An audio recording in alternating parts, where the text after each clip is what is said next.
In the mid-1960s, a young historian and writer came to Johnstown to begin research for a new book on the Johnstown flood. The book, published in 1968, was one of many that had been written on the flood, but it was to receive instant national acclaim as the seminal account of the tragedy.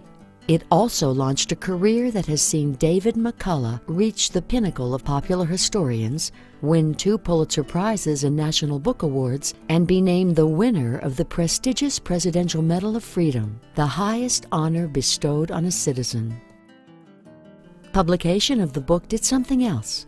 It renewed the interest of Americans in this compelling human story and brought the Johnstown flood back to the forefront at a time when it was fading from folklore.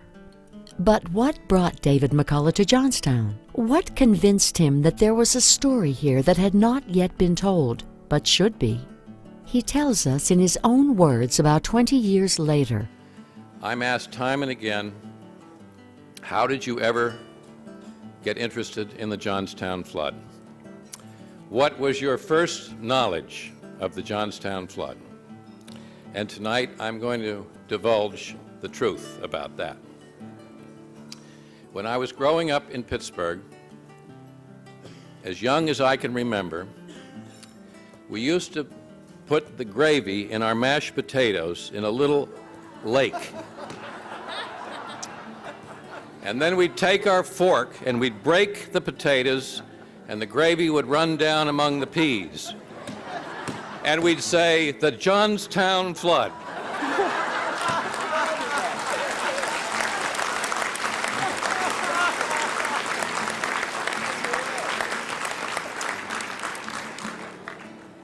All great scholarship begins that way, you see. The flood, they say, is an old story.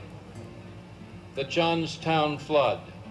Oh, that's an old story. But it isn't. It's as new as 3 Mile Island. It's as new as Chernobyl. It's as new and as recent as the Alaskan oil spill. What was done to this city is the same in essence as what we are doing to the ozone layer and to the rainforests. No one knows more about the impact of Mr. McCullough's book on the success of the Flood Museum than Richard Burkert, nor has anyone worked harder to present the Johnstown Flood Museum story to hundreds of thousands of visitors.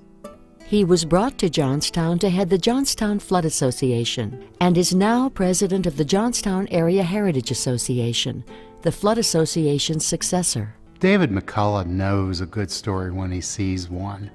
David comes from that long tradition of narrative historians. And today, most historians write for other historians.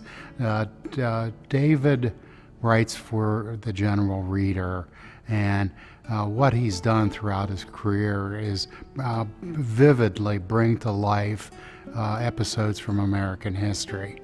And his first book was The Johnstown Flood. And in many ways, it served as a model for the other ones. And in some ways, it stands out, as a very successful example of that, just how compelling an historical narrative can be. While the success of David McCullough's 1968 book refocused America's attention on this legendary tragedy, Burkert believes it had other important effects. David McCullough's book on the Johnstown flood was really the beginning of a popular reappraisal of Johnstown's history. Johnstown, I think, really wanted to put its heritage behind it, to get rid of that. Johnstown was known as Flood City for many years, and much of the business leadership wanted to get rid of that image, and somehow we'd be better off without our heritage. You can't shake your heritage it's part of who you are, and it's part of the character of your community. But you can use it to create a strong sense of place that I think successful communities do. I think that's what makes Johnstown so interesting. Or the stories that are attached to it, the geography, the buildings.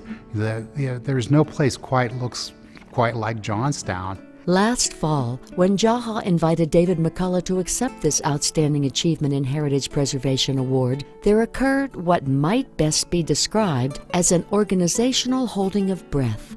1, 2, 3 weeks went by without response, and while hope dimmed, it didn't die.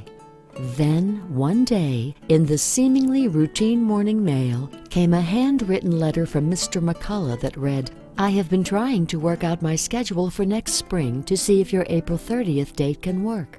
And it will. So yes, I am happy to accept your invitation and look forward very much to coming back to Johnstown. It's been a long time, too long. And of course, I will be honored to receive your Heritage Award. Many thanks. Sincerely, David McCullough." The horrendous disaster that is known as the Johnstown flood need never have happened. It was more a mistake of human nature than Mother Nature, and that is the primary lesson of the Johnstown flood. The great disaster at Johnstown took place because the people who lived in this community 100 years ago made the crucial mistake of assuming that because people are in positions of responsibility, they are therefore behaving responsibly. We cannot do that. Many thanks to you, Mr. and Mrs. McCullough, for making this evening truly special for Johnstown.